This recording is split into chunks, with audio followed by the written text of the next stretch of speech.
Welcome to my channel. You are in my book playlist, and we are going through the book titled The Book of Life by Upton Sinclair, published in 1921 by the Payne Book Company out of Chicago.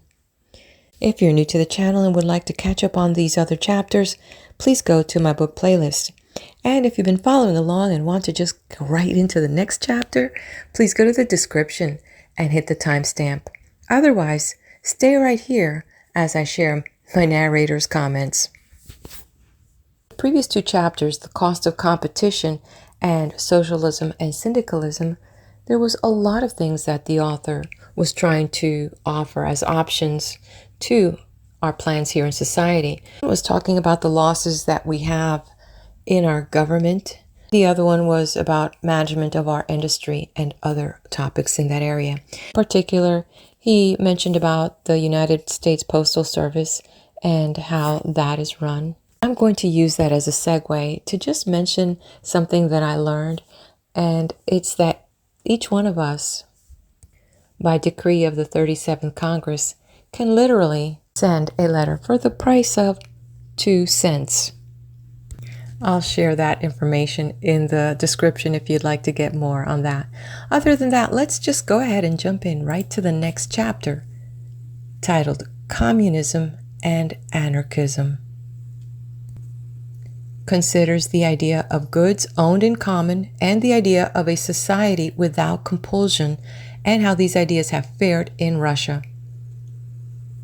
The Russian Revolution has familiarized us with the word communism.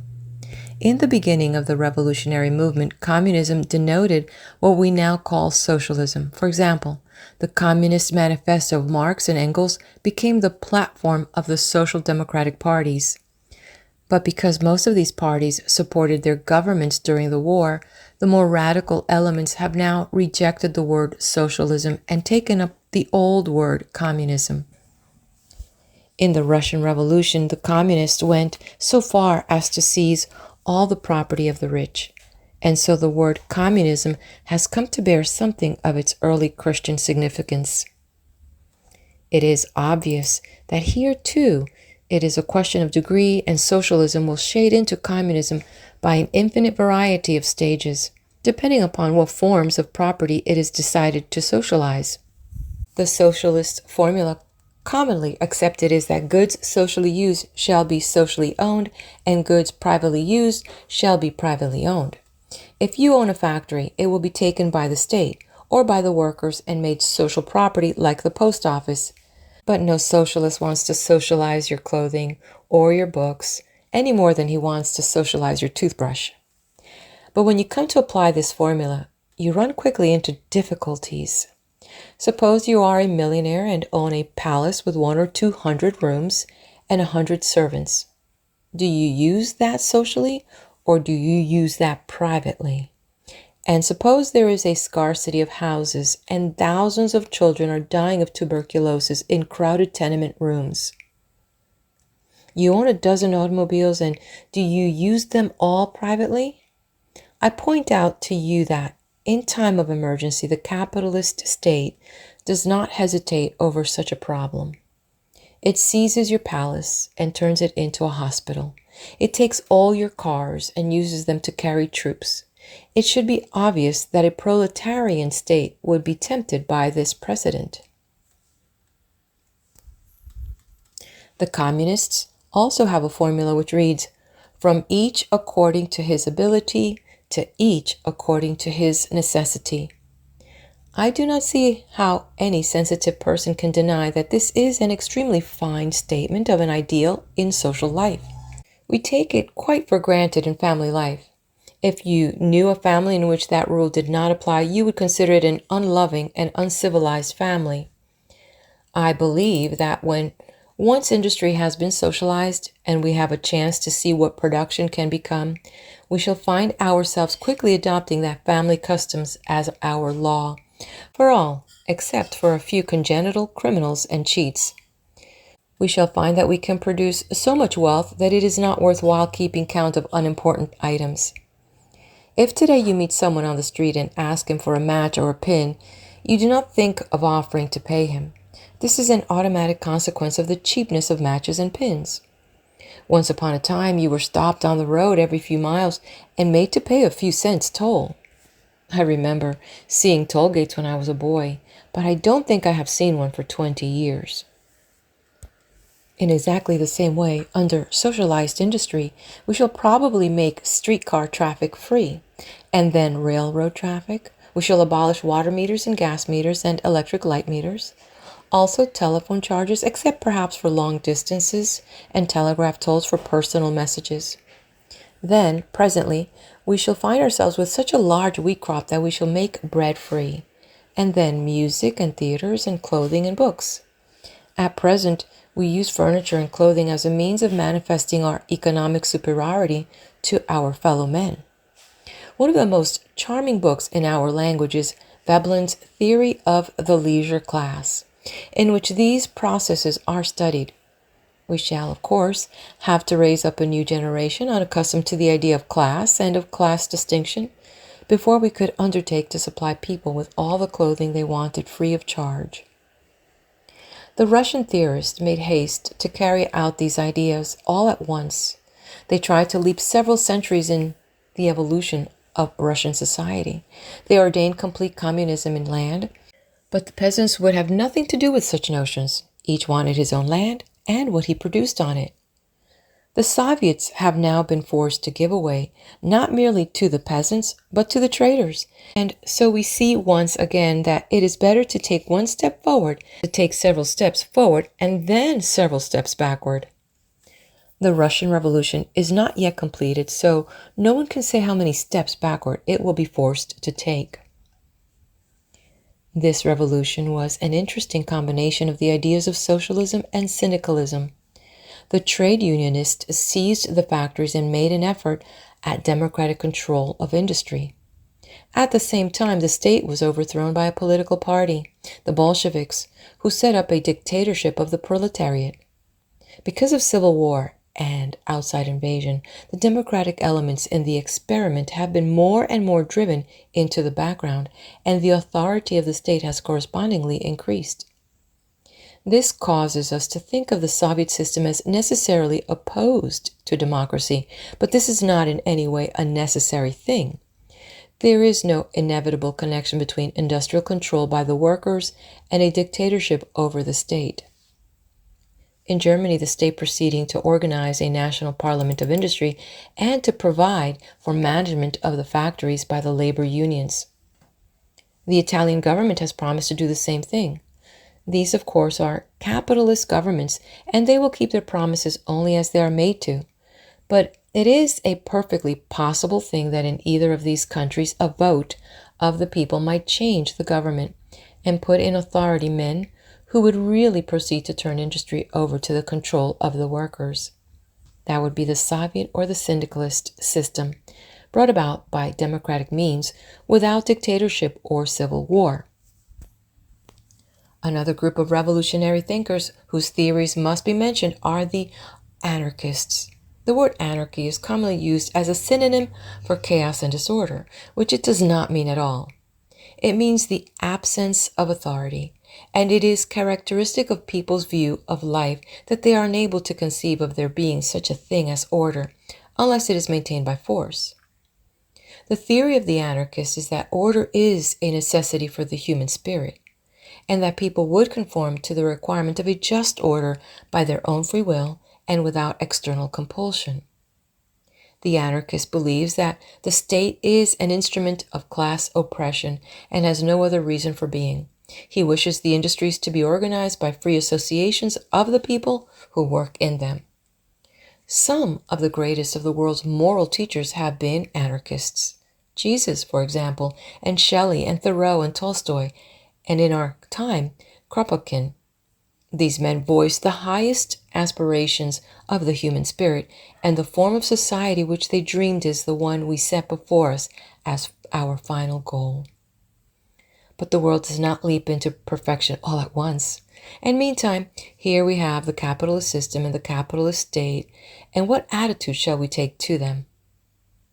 There are impassioned idealists who refuse to make any terms with injustice, or to submit to compulsion, And these preach the immediate destruction of capitalist government, and capitalist government responds with prison and torture. And so we have some anarchists who throw bombs.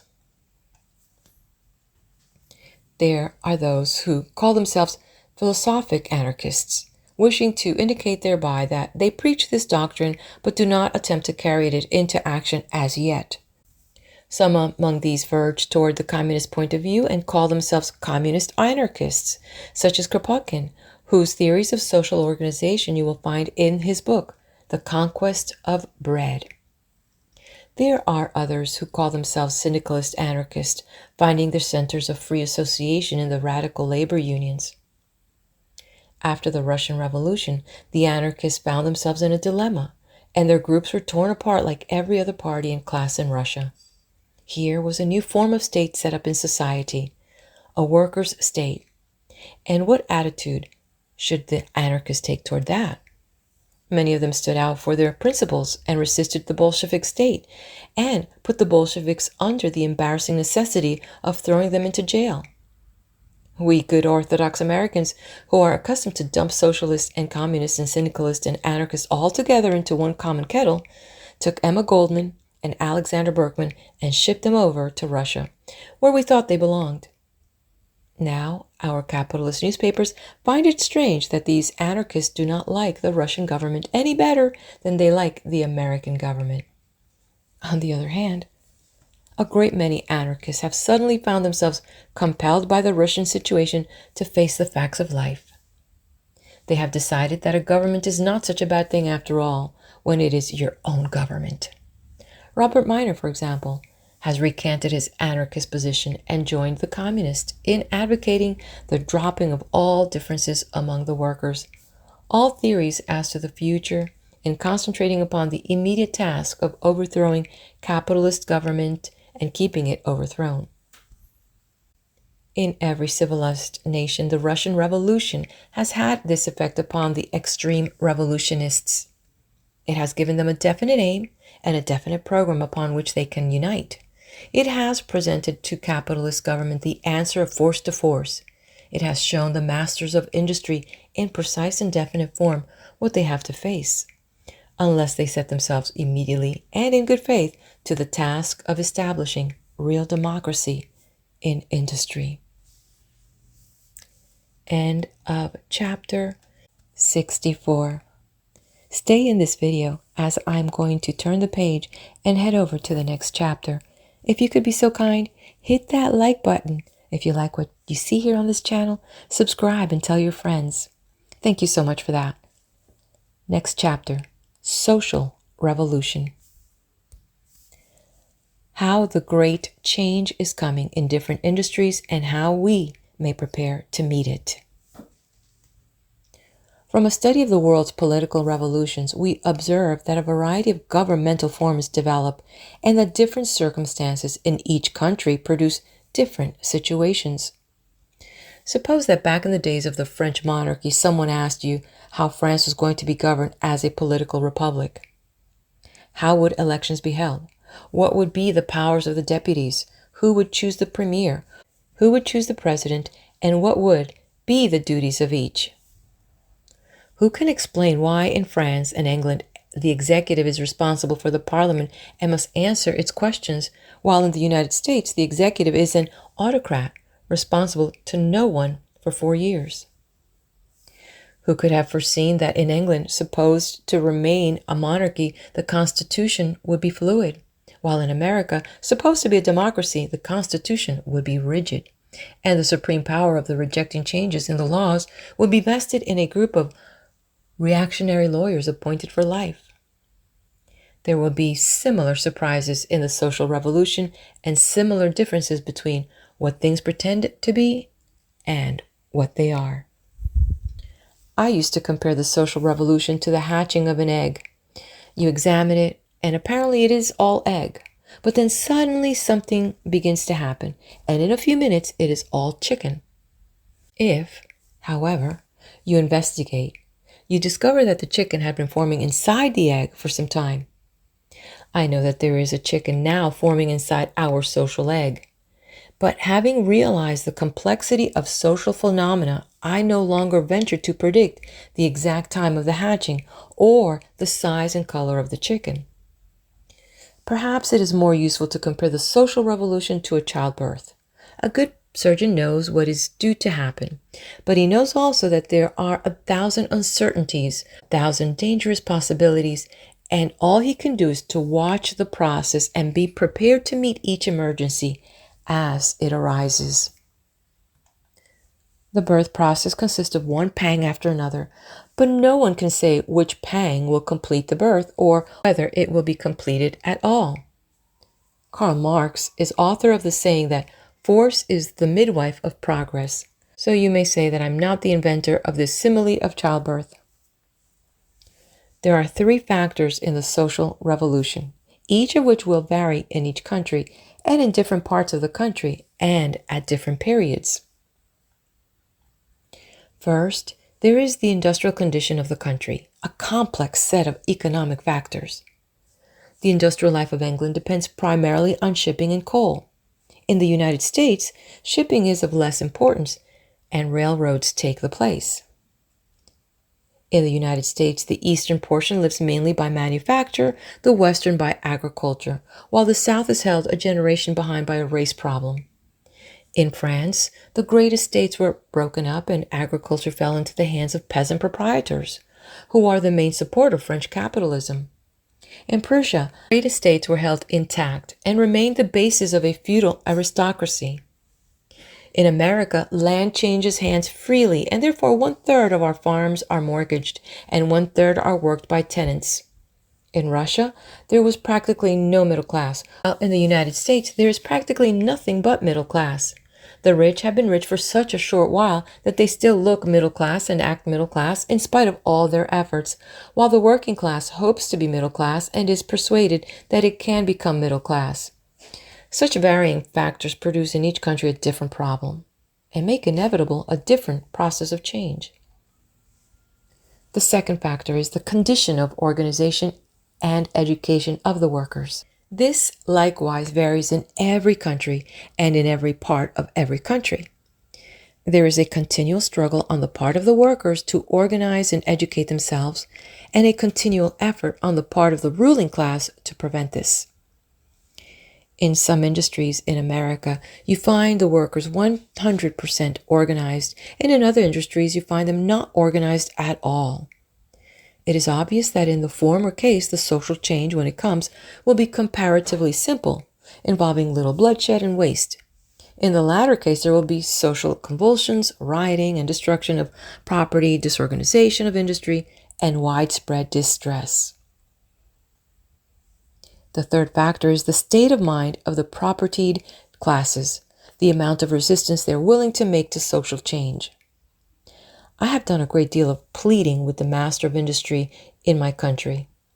I have written appeals to Vincent Astor and John D. Rockefeller, to capitalist newspapers and judges and congressmen and presidents. I have been told that this is a waste of my time, that these people cannot learn and will not learn, and that it is foolish to appeal either to their hearts or their understanding. But I perceive that the class struggle is like a fraction. It has a numerator and a denominator, and you can increase the fraction just as well by decreasing the denominator as by increasing the numerator. To vary the simile, here are 2 groups of men engaged in a tug of war, and you can affect the result just as decisively by persuading one group to pull less hard as by persuading the other group to pull harder. Picture to yourself 2 factories. In factory number 1, the owner is a hard-driving businessman, an active spirit in the so-called open shop campaign. He believes in his divine right to manage industry, and he believes also in the gospel of all that the traffic will bear. He prevents his men from organizing and employs spies to weed out the radicals and to sow dissensions. When a strike comes, he calls in the police and the strike-breaking agencies, and in every possible way, he makes himself hated and feared by his workers. Then someday comes the unemployment crisis and a wave of revolt sweeping over the country. The workers seize that factory and set up a dictatorship of the proletariat and a red terror. If the owner resists, they kill him. In any case, they wipe out his interest in the business and do everything possible to destroy his power over it, even to his very name. They run the business by a shop committee, and you have for that particular factory a syndicalist or even an anarchist form of social reconstruction. Now, for factory number 2, whose owner is a humane and enlightened man, studying social questions and realizing his responsibility and the temporary nature of his stewardship. He gives his people the best possible working conditions. He keeps open the books and discusses wages and profits with them. He educates the young workers. He meets with their union committees on a basis of free discussion. When the unemployment crisis comes and the wave of revolt sweeps the country, this man and his workers understand one another. He says, I can no longer pay profits, so I can no longer keep going under the profit system. But if you're ready to run the plant, I am ready to help you the best I can. Manifestly, this man will continue the president of the corporation, and if he trains his sons wisely, they will keep his place. So instead of having in that factory a dictatorship and a terror, you will have a constitutional monarchy, gradually evolving into democratic republic. End of chapter 65. Let's head over to the next video where we will be there for the next chapter, confiscation or compensation?